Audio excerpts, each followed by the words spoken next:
should be considered as an ideal mentor.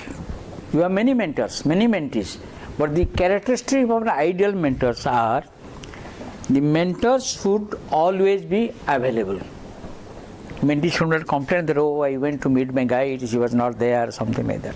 Mentor should be available, and mentor should be a good listener. First, when the mentee comes to the mentor should sit and fully listen. Whatever even rubbish the mentee says, should be a good listener. Then, the mentor should always be ready to help the mentee. Whatever way possible, not illegal ways, whatever ways possible, should always be willing to, ready to help. And the mentor should always be able to offer experience or necessary advice as per the situation demands, and offer very critical assessment of the work the mentee has already done. And mentors should always be encouraging. You know, when a student comes, there are two types of students mentees will get: introvert, extrovert. Even introvert student comes, if you say something negatively, it will impact. It will have a great impact on their psychology. They may go into frustration, depression, weariness. So therefore, you identify whether somebody is an extrovert. If you unnecessarily encourage them, they will go with the wind. If somebody is introvert, if you always blame them, they will go to a depressive mode. Therefore, the mentor should always be encouraging. And mentor should be knowledgeable. The mentor should have good contact among this area of work. And mentor should build a good relationship, and mentors should always give constructive suggestions. Always there will be a problem. Problem means don't discourage. Wherever there is a problem, there is a solution. Your job is to find out what is the solution of this problem. Then give a constructive solution. Now, encourage multiple mentors. You are working under one guide, but at the same time, if you have two guides, it is always better.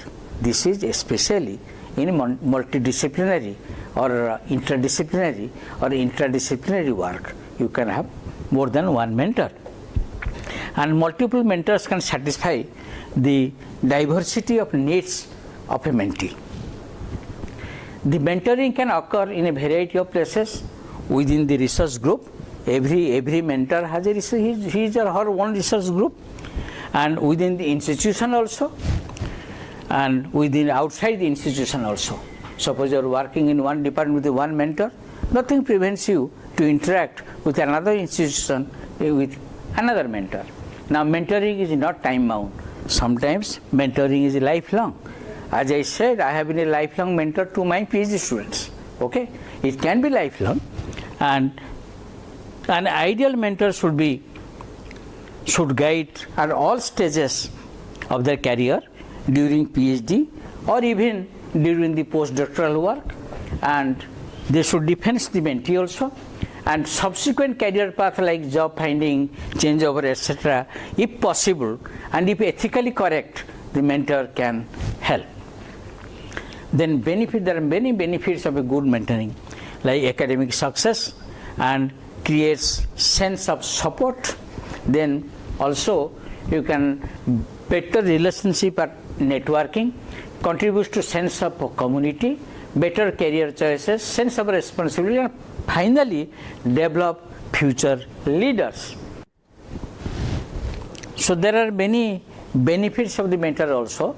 Satisfaction from assisting a junior colleague, improvement in their managerial skills, and increased stimulation by the bright ideas of bright and creative students. You know, when you get students, you will not imagine, I have to learn many things from my students. Sometimes when you get a bright student, you get bright ideas from the student. You know, there are many examples. We will go on giving examples. I think I will not be able to complete it in time. And when you go during the course of mentor and mentee relationship, you will have good times, you will have bad times. What type of good times you experience? The good times are play play a part in improving someone's life, see them gain confidence, see them grown intellectually and also at personal levels, see them develop skills to do research, write papers, make presentations, and to have a successful career. Worthwhile and rewarding endeavor, lifelong learning experience for you. Now there are bad times also. What are the bad times? Not able to devote time. Sometimes the mentor will not be able to devote time, not knowingly. The mentor may be overburdened in so many aspects, maybe having many students, PhD, MPhil students, maybe having many commitments in the university, maybe having commitments outside the university, so they may not give time. Dealing with uninterested students, these are the difficult times for the mentors, not mentees. Now sometimes some students just come and take admission just for the sake of it. That's very serious. Not many. You will get 5% or 10% of them.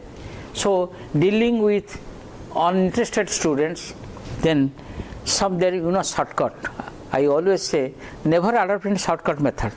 Shortcut method will not give you a permanent dividend. So shortcut, if they go, you may adhere to cheating. So dealing with that and infighting. Sometimes suppose I am a professor, I am having 8 PhD students, there may be infighting among the students. Who is coming closer to the guide? Who is not going distance from the guide? Who is doing very good work? Some amount of jealousy will be there. So infighting, handling infighting, and IPR and ethical issues above all. Then benefits to the student what they will get, that gain an understanding of the organizational culture. When you work, when the mentee or the student work in an university or research institution or any organization, they get a clue of the entire organizational culture. Then obtain access to informal networking and communication and receive assistance and support in defining and reaching their career aspirations. The best mentor-student relationship are honest, two-way exchange. There should be two-way traffic, not one-way traffic. Means the mentor will always support you, guide you, you don't work. Or the mentee will always work like a donkey, but guide the mentor will always enjoy. So there should be two-way traffic, two-way benefit. Respect each other, trust each other, help each other, and critical assessment of ideas, a leveling of power gradient, mutual and unconditional acceptance, respect. Suppose you are discussing, a mentor is discussing with a mentee, there may be some point of disagreement. Okay, you agree to disagree. Okay, this is the best way. Not that you disagree, then you go apart and with keeping. That should not be there. Mutual and unconditional acceptance, and then respect for limits and boundaries. Remember, for everything there are limits, there are boundaries. When you cross limits and boundaries, it is for the mentee and for the mentors, things become indecent. Sometimes things become illegal also. Now, ethical relationship with supervisor, the relationship between student and supervisor are always, unequal and hierarchical. The supervisors play many roles as mentor, advisor, promoter, sometimes boss. And these are then the ethical supervision should be non-abusive. There should not be any abuse. Nurture the students' confidence and skills. Be permissive, means be liberal with the students. If the I had given you earlier the many examples, and doesn't use the student just as a technician or an assistant. Never use a student. Use student as a student, a mentee as a mentee. He or she has come to you to learn. So never use them as a technician or assistant, but allows the good mentor role is allows the student to develop the project in new ways. Not jealous of the student's success. I have seen in older days when some student publishes some good papers, the guide became jealous. So that should not be there. They are also challenging in mentoring research. The number was time constraints, as I said earlier, time constraints for the mentor, too many researchers, too many assignments, as I said, and conflict of interest, too much expectations. Sometimes the mentee expects too much from the guide, from the mentor, and the mentor expects, on the other hand, some mentors expect too much things from the mentee. Too much of hidden agendas. Somewhere there are some hidden agendas. I will give an example without taking any name. 1983 or 84, one scientist invited me and my wife for dinner. We went for the dinner. So very good dinner was prepared. And I suddenly saw one student came out from the kitchen. I asked him, who is he? Oh, he's my PhD student. Do you know he's a very good cook and all these things? Means what? He brought him to cook for us. Okay, so that is why hidden agendas. A mentee is a mentee. How can you invite to your house to cook or something like that? Okay, so these are certainly not always. Maybe 1% of the time, there may be some of the mentors, unethical mentors, I would say, may be having hidden agendas, and sometimes there is a gender bias. Don't do gender bias. See, well, there are many examples, but there should not be any gender bias. Now, difficulty sometimes reported by the mentors and mentees, time challenges, as I said. Mentor expects too much too soon and is disappointed that mentee doesn't do exactly what the mentor says. Mentee feels pressure of or mentee sometimes is guilty also. Mentee feels that mentor doesn't prioritize meetings. Mentor feels burdened with responsibility. Finding the right balance of roles. Department chair not closely involved. Okay, when there is a need, there is no need for the department chair to get involved till the PhD thesis is submitted. But at certain times, when there is a conflict, the departmental dean should come and amicably and very peacefully settle the issue, explain the mentee that, look, you are a mentee, your role is this, look, you are a mentor, your role is this is not good, this is something like that, they have to do it, not knowing how to end the mentoring relationship, how to overcome the challenges, the right balance between all the activities you undertake and the right balance between all the mentees, follow the flow sheet and prioritize the assignments, encourage multiple mentors. I always say, always have a co-guide. What is the problem? Students common complaint, students also means mentee, they have some common complaints. It is not specific to anybody. Generally, just I have compiled, the mentor never gives time and never gives timely answers to my call. I call my guide something and he never responds. And the mentor texts me, feel like I am bothering him. The mentor is too busy. The mentor talks over my head. The advice is vague. I don't know what to do afterwards. The mentor insists on too many rewrites. The mentor doesn't return drafts quickly. The mentor doesn't give help when I need. Like that, so many complaints they used to do. But these are common complaints. This is human psychology. Anybody can have complaint like that, but you must be having proper answer or give scope for them. The mentors also they complain. How the mentors complain? See, this is what my experience I have seen. The student calls without organizing or his thoughts. The student calls with unimportant matters. The student thinks he or she is the only student I have. I have many students. How can I concentrate on one student? The student doesn't have the basic skill for research. The student can't write well. The student expects me to do the research project for him or her. This generally I hear. The student fix out over revisions. The student underestimates how long things take and misses the deadline. The student presents sloppy work. The student refuses to take any initiative. Now, your role as a mentor should be a charmer. And once you come, you see, nothing can be above good behavior. Okay? Very good behavior. You always see that the mentee is younger than you. So, should be charmer and show initiative and accept criticism. Be organized and use mentors' time effectively. Exhibit personal integrity, exhibit professionalism, maturity, and a strong work ethic, be responsive to advice, be honest about progress, develop the ability to work independently. Now, the traits of the ideal mentor has reasonable expectations. Your expectations from the mentee, your expectations from the students should be reasonable. Reads and comments on materials in a timely manner, remains consistent, sees mentor role as important, meets the mentee regularly, and provides guidance on becoming a professional in your respective fields. Now, being an ideal mentor,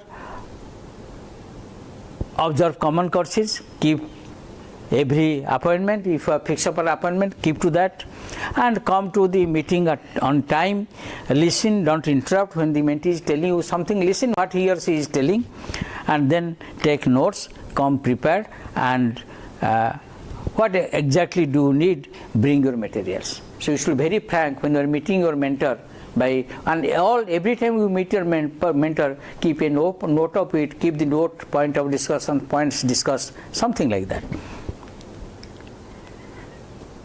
As this originality is very important. Originality in research, science research, science the discovery of the unknown. Areas of research are there. We are talking about plagiarism. And nowadays plagiarism has come in the UGC rules also.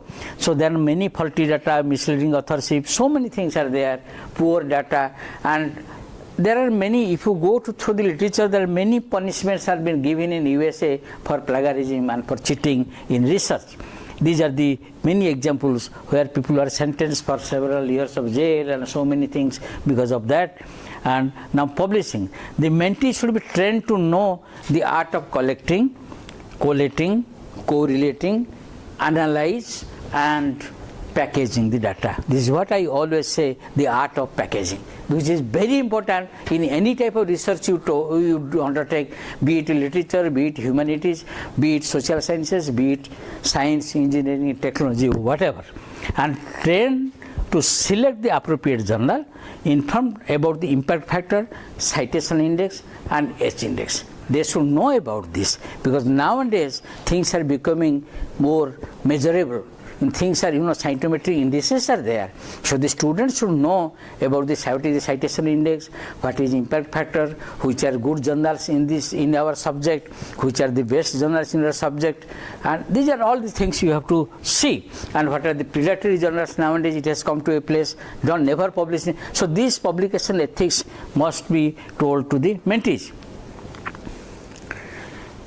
Like for example, for a human being, I have a head and brain anatomy, I have a ENT, ear, nose, throat anatomy, I have upper abdomen anatomy, lower abdomen anatomy, lower limb anatomy, upper limb anatomy. Similarly, a scientific paper or a research paper should has 7 areas of anatomy. Introduction is what is known, what is unknown, then how and why should we fill the gap, then the methodology, appropriate methodology, the results will say what results did you get, discussion should say what results did you get, how do the results fill the gaps, and conclusion is what does this mean for us for going forward. Another thing I have not mentioned is a bibliography or a reference according to the demand of the journal. Now, do's and don'ts in mentoring. Like you have do's and don'ts and everything, we have here maintaining appropriate professional distance. You should maintain appropriate professional distance. Avoiding romantic relationship. I have seen many, I can give you many examples between mentor and mentee. Avoid trying to force your ideas to your students. Avoiding conflicts of interest.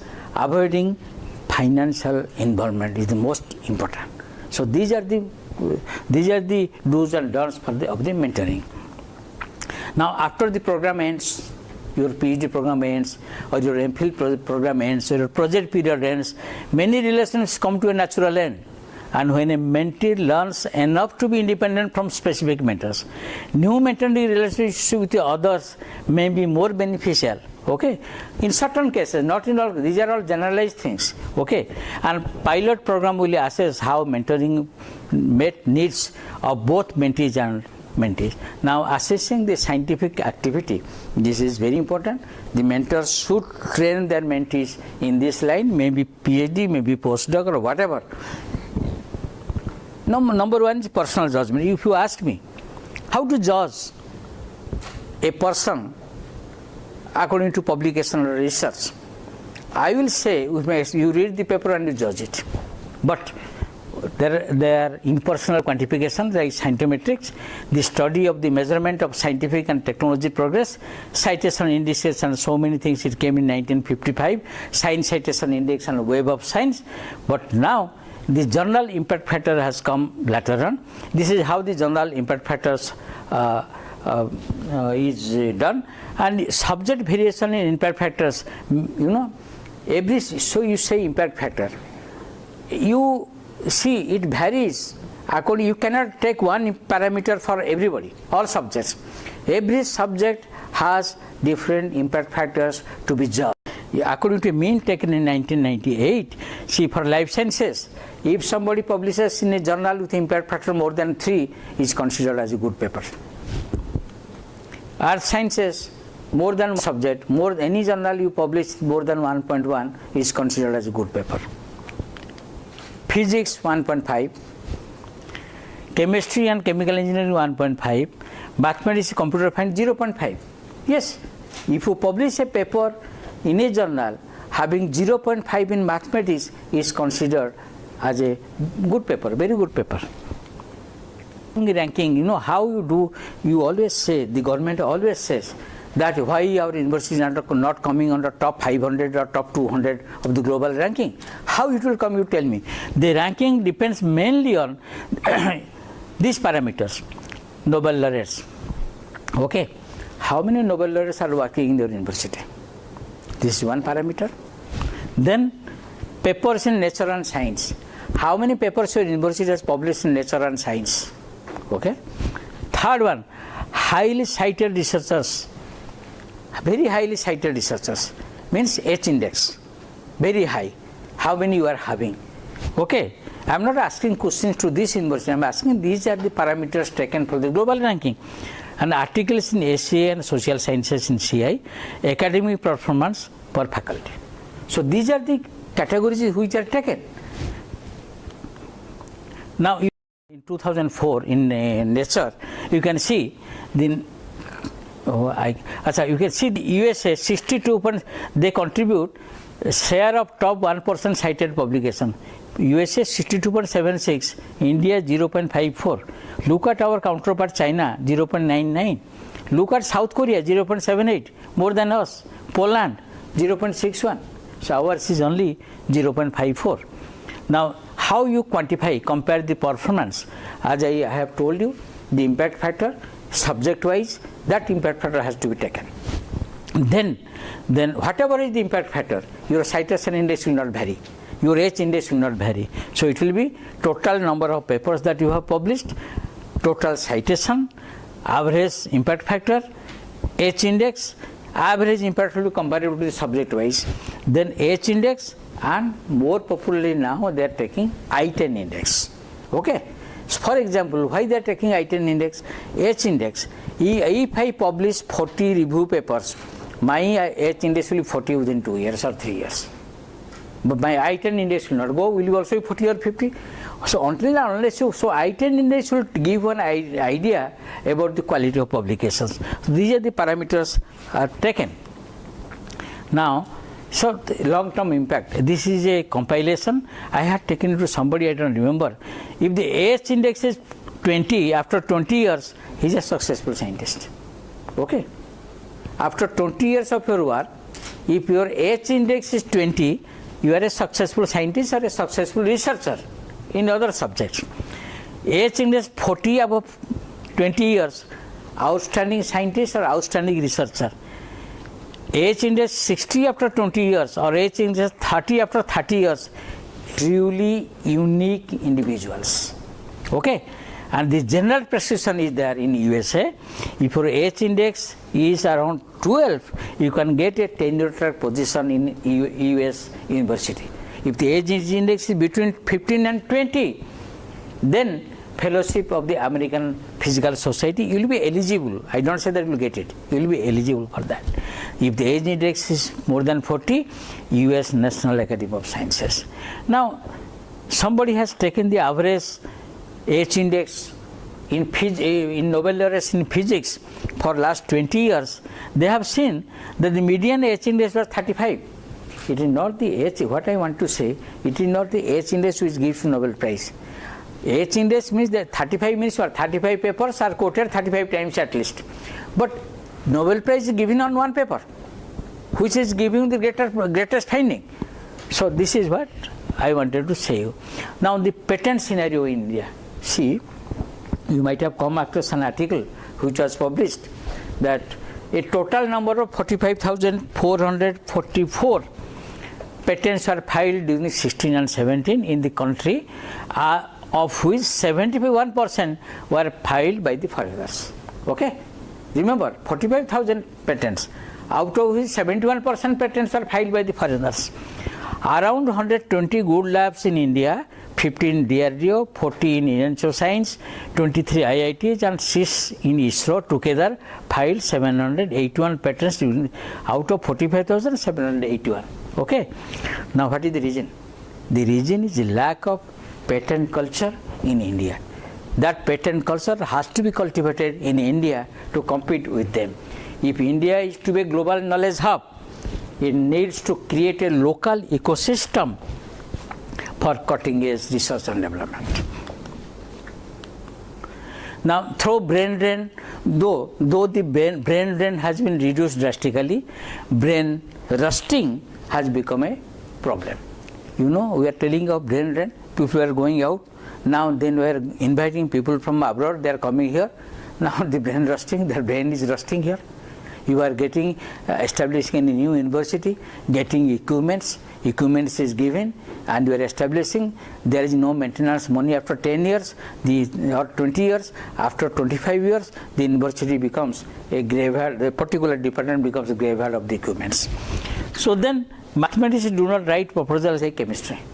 Chemistry, you write a detailed proposal, or life science, you write a detailed proposal. Mathematics doesn't need that. Mathematics, they can write one-page proposal and get a good funding, a better funding than physics and this. So you cannot equate everybody. We have half a dozen of scientific reporters who do not have this point, please note it, and especially for the mentors, those who are here. We have half a dozen of scientific reporters who do not have relevant qualifications. You know, a paper is published in Lancet or Nature or Science, and that is reported in the newspaper. It is distorted, facts are distorted. They make it more sensational, no? Why it is happening? Because the scientific reporters in this country,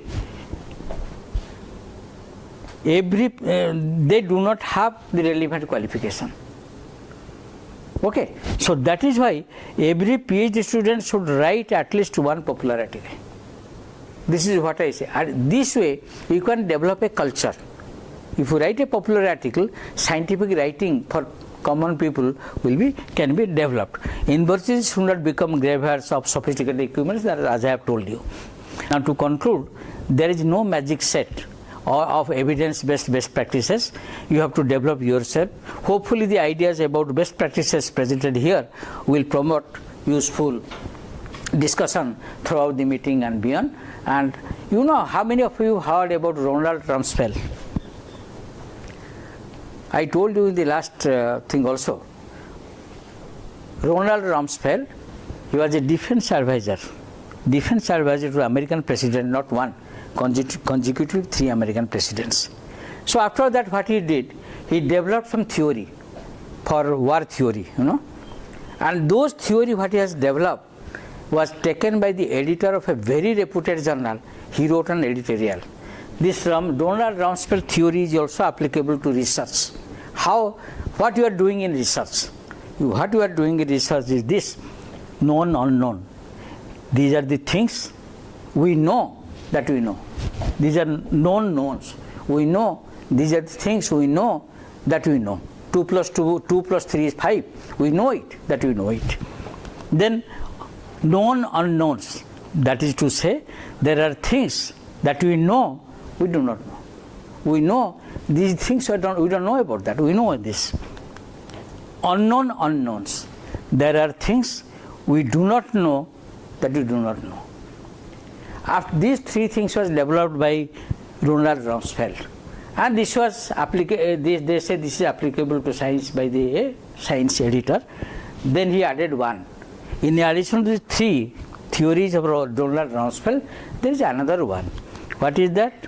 There are also unknown knowns. There are things which we know that we do not know. We know the things. These data are here. We know the knowledge. Knowledge is yours, but we pretend we don't know. Then we have to write a grant for that. So these are the things what we do in the research. So thank you very much. Now at the end, I acknowledge my grateful thanks to all my colleagues, those who have worked with me in all the institutes. Thank you.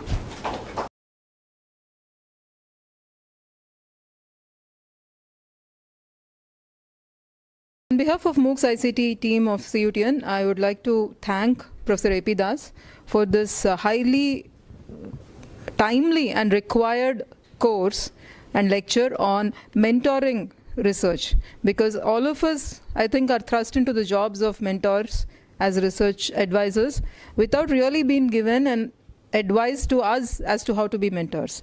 This must be one of the most useful talks that we have had as faculty, and the senior research scholars would have been benefited too. Thank you very much, sir, for taking the time out to talk.